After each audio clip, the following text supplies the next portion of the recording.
So eto na nga, balita sa international relations.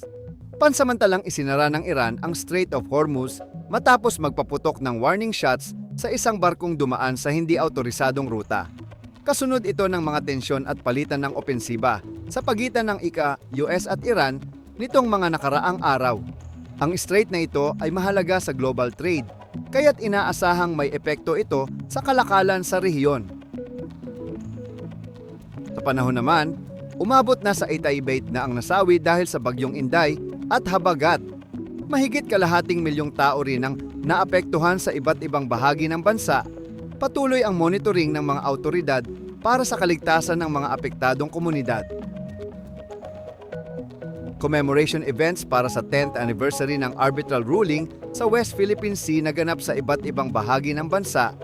Sa Subic Bay, nagsagawa ng maritime tribute habang sa Manila naman, may peace walk na dinaluhan ng mga government officials at civil society groups. Ang ruling na ito ay mahalaga para sa karapatan ng Pilipinas sa mga katubigan nito. Sa usaping impeachment, hinihintay ng House prosecutors na humarap si VP Sara Duterte sa trial. Ang kaso ay tungkol sa mga paratang ng paglabag sa konstitusyon at pagtatraidor sa tiwala ng publiko. Mahalaga ito para sa accountability at kung dapat pa siyang manatili sa pwesto. Update mula sa Negros Occidental. Nakakauwi na ang mahigit 3,000 Pahonde residente matapos ang matinding pagbaha. Bumuti na ang panahon, kaya unti-unti nang bumabalik ang mga tao sa kanilang mga tahanan. Ang habagat na pinalakas ng nagdaang bagyo ang nagdala ng malalakas na ulan sa lugar.